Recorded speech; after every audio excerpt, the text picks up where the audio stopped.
அவனுக்கு உரிக்க முடியாது, அவன் வந்து வெறுத்து போயிடுவான். அதனால ஆம்பளைல சமையல் பண்ணுவான்ல, தோளோட தான் வெட்டி வெட்டி போடுவான்.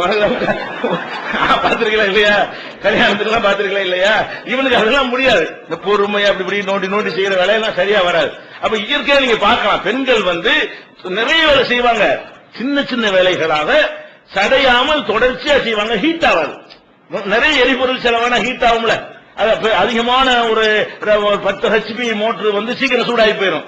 4 HP இருந்தா தொட்டாலும் சூடாகாது. 4 மணி நேரம் ஓடினா கூட தொட்டு பார்த்தா அதுல எவ்வளவு சூடாகும், ஹீட் ஆகாது. அது ஓடிக்கிட்டே இருக்க மணி நேரம் ஒன்றும் பாதிக்காது. பெரிய அதிகமான வோல்டேஜ் எடுக்கக்கூடிய மோட்டரா இருக்குன்னு வைங்களேன், அதை போட்டோம்னு சொன்னா ஒரு அளவுக்கு மேல போட்டு புகஞ்சு போயிடும். ஹீட் ஆகி அது ஆகி வயறு சூடாகி எல்லாம் சூடாக அடிபட்டு போயிடும். அப்ப இந்த ஏசியை போட்டுட்டே இருந்தோம்னு அதிகமான செலவாகுதுன்னு வைங்க, வயர் புகஞ்சு போயிடுது. 0 வால்ட் வந்து 24 மணி நேரத்துக்கு ஒரு வருஷத்துக்கு இருந்தா கூட ஒன்னாவது. ஒரு 0 வால்ட் பல்பை போட்டுறீங்க, எரிஞ்சுக்கிட்டே இருக்குது, ஒண்ணும் பாதிக்காது. ஏன்? ஆனா தொடர்ச்சியாக வேலை செஞ்சாலும் இப்படி அல்ல எப்படி படைக்கிறான். பெண்களை பொறுத்த வரைக்கும் அவங்களுடைய வேலைகள் வந்து அதுக்கு தகுந்த மாதிரி என்னென்ன வேலைன்னு பின்னாடி அதுவும் மார்க்கத்தில் சொல்லப்பட்டிருக்கிறது. அவங்களுடைய வேலைகள் வந்து தொடர்ச்சியாக செய்யக்கூடிய வேலையாக இருக்கும், ஆனால் லேசானதாக இருக்கும். இவனுடைய வேலை என்னவா இருக்கு, தொடர்ச்சியாக இவனுக்கு செய்யவே முடியாது, கடுமையான வேலையாக இருக்கும், பெரிய பெரிய வேலையாக இருக்கும், ஆனால் தொடர்ச்சியாக இவனுக்கு செய்ய முடியாது. பாருங்க, அவங்க வந்து அரைப்படி அரிசி ஆக்குவாங்க ஒரு நாளைக்கு வீட்டுல, அல்ல ஒரு படி அரிசி என்ன செய்ய, 1 லிட்டர் அரிசி என்ன செய்வாங்க, சமையல் பண்ணுவாங்க. அதுக்கு காலையில 11 மணிக்கு உட்கார்ந்தாங்கன்னு சொன்னா 10 மணிக்கு உட்கார்ந்தா 2 மணி வரைக்கும் அந்த வேலை நடந்துகிட்டு இருக்கு. இவன் என்ன செய்வான், 2000 பேருக்கு கலரி வைப்பாங்க விருந்து, அப்படியே போட்டு தூக்கி போட்டு முட்டை அரைச்சு தள்ளிடுவான்.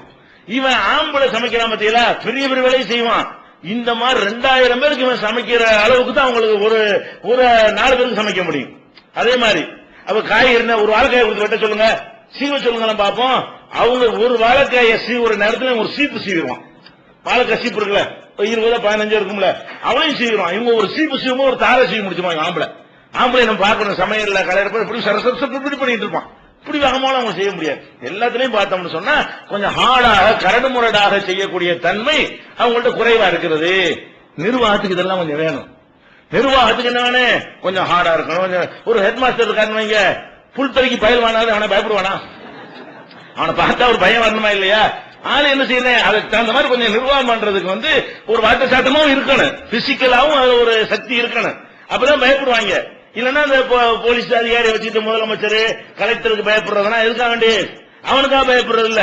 சில அதிகாரிகள் இப்படி இருப்பான், அதுக்கு மக்கள் பயப்படுறாங்க, அது அவனுக்காக வேண்டிய பயப்படுறாங்க. அவனுக்கு பின்னாடி உள்ள அவன் கூப்பிட்டானா போலீஸ் எல்லாம் வந்துருவான். அதனால சில பேருக்கு பயப்படுவாங்களே தவிர தனிப்பட்ட முறையில் எடுத்துக்கொண்டோமே ஆனால் இயற்கையாக ஒரு இது யார் மேலதான் வரும், அதுக்கு தகுதியா உள்ள ஒரு ஆள் இருந்தா தான் அதுக்கு ஒரு நிர்வாக ஒரு இது வரும். இது எல்லாம் கவனத்தில் வச்சுதான் இஸ்லாம் என்ன பண்ணுகிறது, ஆம்பளை வந்து நிர்வாகம் பண்ணக்கூடியவனா இருக்கட்டும், குடும்ப நிர்வாகம் ஆம்பளை கையில் இருக்கட்டும், இது மாதிரி பல காரணங்களை சொல்லுகிறது. அதே மாதிரி வந்து இன்னொரு முக்கியமா இன்னொரு தார்மீக ரீதியான ஒரு விஷயம் இருக்குது. குடும்ப வாழ்க்கை, இல்லற வாழ்க்கை இருக்கு. இந்த இல்லற வாழ்க்கையில கூட வந்து ஆண் கையில தானே அந்த டிசைடிங் வைக்கிற அல்ல அதிகாரத்தை கொடுத்திருக்கிறான். இல்லற வாழ்க்கையில இல்லறத்துல ஈடுபடுறதா இருந்தா ஒரு ஆம்பளைக்கு அந்த மாதிரியான உந்துதல் வராம அந்த இல்லறமே நடக்காது. பொம்பளை நினைச்சா நடந்துடாது, ஆம்பளை நினைச்சாதான் நடக்குங்கிற மாதிரி அந்த ஒரு விஷயத்தை கூட பந்த எங்கிட்ட தள்ளி வச்சிருக்கான் அல்ல, ஆம்பளையும் பக்கம் தள்ளி வச்சிருக்கான். அப்ப இதெல்லாம் டீப்பான விஷயங்கள். இப்படி ஒன்னொன்னையா நம்ம யோசிச்சு பார்த்தோம்னு சொன்னா வேணும் அப்படி படைச்சிருக்கிறான். இந்த உலகம் ஒழுங்கா இயங்குவதாக இருந்தால் இவனை வந்து குடும்பத்தை நிர்வகிக்கக்கூடியவனாக இவனை தான் கொடுக்கணும். அதுக்கு என்னென்னவெல்லாம் இவனுக்கு கூடுதலா கொடுக்கணும் அதையெல்லாம் கூடுதலா கொடுத்துருவோம். நிர்வகிக்க அவள் நிர்வாக பொறுப்பு இல்லாதவங்களுக்கு எக்ஸ்ட்ரா சுமையை கொடுக்க வேணாம், அதுக்கு தகுந்தவாறு அவங்களுடைய அமைப்பை படைச்சிருவோம்னு சொல்லி எல்லாம் அந்த ஹக்கீம் நுணுக்கமான ரப்புல் ஆலமீன் அனைத்தையும் செய்யறத கரெக்டா ஒழுங்கா அவனை போல யார் படைக்க முடியாதுன்னு சொன்னானா இல்லையா? தபாரக்கல்லாஹு அஹ்ஸனுல் காலிகீன், அவனை மாதிரி படைக்கிற எவனுமே கிடையாது. அழகான அழகிய படைப்பாளன். அந்த அழகிய படைப்பாளன் வந்து இவ்வளவையும் பார்த்து எந்த விஞ்ஞானம் எத்தனை காலத்துக்கு பிறகு நீ வந்தாலும் சரி இந்த புரட்சி பேசக்கூடிய இந்த காலத்தால இதையும் கண்டுபிடிச்சு சொல்றான். பெண்ணுரிமை புரட்சி எல்லாம் அந்த கட்டுப்பாடே வேணாம், எல்லாம் சுதந்திரம்ங்கிற பேர்ல எப்படி வேண்டாலும் போகும்னு பேசக்கூடிய இந்த காலத்துலதான் அறிவியலை கொண்டு அல்ல என்ன செய்யறான், அது தப்புடா, அப்படி இல்ல, ஆணு பெண் அப்படி படைக்கப்படல, 2 பேருக்கும் பல விதமான வேறுபாடுகள் இருக்குங்கிற நிரூபிச்சு காட்டுற அளவுக்கு இருக்கு அல்லாஹ்வுடைய சட்டம். அப்ப ஃபர்ஸ்ட் புரிந்து கொள்ள வேண்டிய விஷயம் என்ன, இஸ்லாமிய குடும்பவியலில் முதலாவது ரூல் விதி, ஆண் வந்து நிர்வாகம் பண்ணுவான்னா பெண்கள் வந்து ஆண்களுடைய அந்த ஆர்டருக்கு என்ன செய்யணும், சில விஷயங்கள்ல வந்து மசூரா பண்ணலாம், ஆலோசனை கேட்டு கொள்ளலாம். கருத்து வேறோட வந்துருச்சு, இதுதான் முடிவுன்னா சரின்னு இருக்கணும். பெண்கள் வந்து உங்களுடைய கருத்துக்களை சொல்லலாம், அவங்களுடைய ஆலோசனைகளை சொல்லலாம். சரியான இன்னும் சொல்ல போனா அந்த திறமை அவங்களுக்கு இருக்கிறது. நபிகள் நாயகம் ஸல்லல்லாஹு அலைஹி வஸல்லம் சொல்றாங்க, ஆம்பளைக்கு அதிகாரம் கொடுத்தாச்சுன்னு நீங்க போட்டு பயந்துராதீங்க, நீங்க போட்டு அடிமைன்னு நினைச்சிடாதீங்க.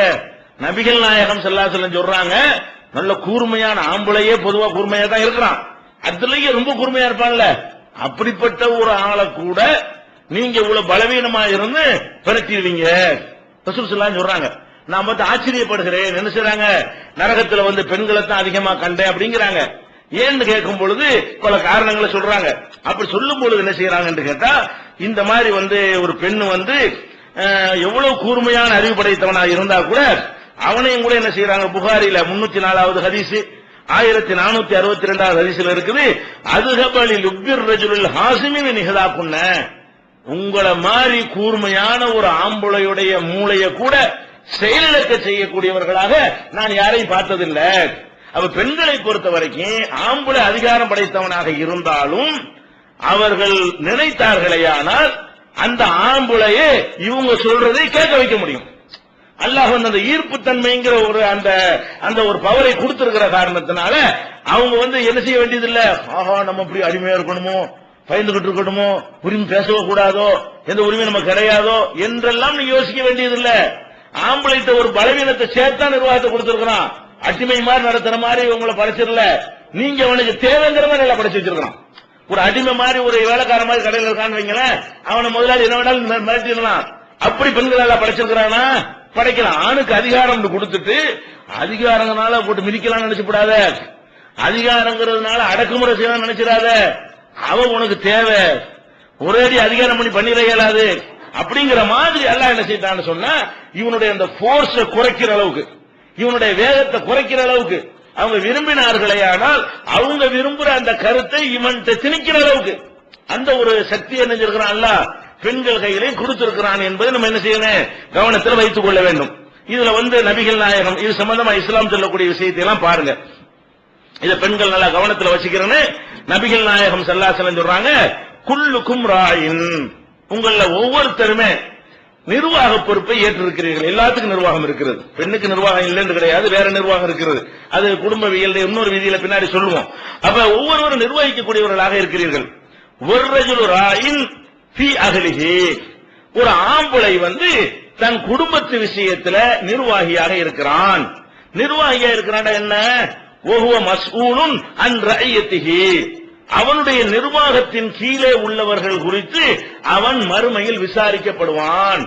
இப்பதான் ஆண்கள் மீது இஸ்லாம் சுமத்துகிற நிர்வாக பொறுப்பை தந்துட்டு, நிர்வாக பொறுப்புனா என்னன்னு விளங்குதா, உங்க கையில ஒரு பெண்ணை பிடிச்ச எல்லாம் தந்திருக்கிறான். அந்த பெண் மூலமாக பிறக்கக்கூடிய சந்ததி இப்படி ஹராமான காரியங்கள்ல ஈடுபட்டால் அல்லாஹ் கேட்பானோ, அந்த மாதிரி எதையும் கேட்பான். நீ உன் மனைவியை சரியான முறையில் நிர்வகித்தாயா?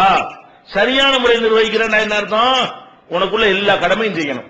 உணவு கொடுக்கிறது, உடை கொடுக்கிறது, சந்தோஷமா வைத்துக் கொள்வது, இல்லறத்துல ஈடுபடுவது, அவங்களுக்கு தேவையான சுதந்திரங்களை குறிக்கிறது, சந்தோஷம் எல்லாமே அந்த விஷயங்கள்ல எல்லாம் நீ ஒழுங்கா நடந்துகிட்டியாங்கிறது அல்லாஹ் என்ன செய்வான். அதே நேரத்தில் அவங்க வந்து தப்பான வழியில போயிடாம, அவங்க சினிமா கூத்து கும்மாளம் அதுல ஈடுபட்டு போயிடாம, வணக்க வழிபாடுகளை விட்டு புறக்கணிச்சிட்டு போகாம, இது எல்லாத்தையும் பார்த்து கண்காணிக்கிற பொறுப்பு யார் கையில இருக்கிறது, ஆம்பளை கையில இருக்கிறது. குடும்பத்துல என்ன மாதிரியான சீரழிவு ஏற்பட்டாலும் அதுக்கு பொறுப்பாளி குடும்பவியல் ஆம்பளை தான். ஆம்பளை தான் அல்லாஹ் கேட்பான், ஏன் நீ வந்து ஒழுங்கா உன் பிள்ளைய வளர்க்கல, ஏன் உன் பிள்ளைய ஒழுங்கா கண்ட்ரோல் பண்ணல, என்ன நடக்குதுன்னு நீ ஏன் பார்க்கல, வீட்டுல ஒரு கண்ணையை நீ வச்சுக்கிறல, இதெல்லாம் நடந்த பிறகு வருதுல, அப்படி போச்சு எனக்கு தெரியல இப்படி போச்சு, அதெல்லாம் பேசவே இயலாது. அது உன் கடமை. நீ வந்து என்ன செய்யணும், மனைவி மக்களை கண்காணிச்சுக்கிட்டே இருக்கணும். எத்தனை வகையான முறையில உனக்கு கண்காணிக்க இயலுமோ, இந்த நவீன காலத்துல கேமரா போட்டு கண்காணிக்க முடிஞ்சா கூட கண்காணிச்சுக்க. கண்காணிப்புல வைத்து அவர்கள் இந்த துன்யாவிலையும் அவர்கள்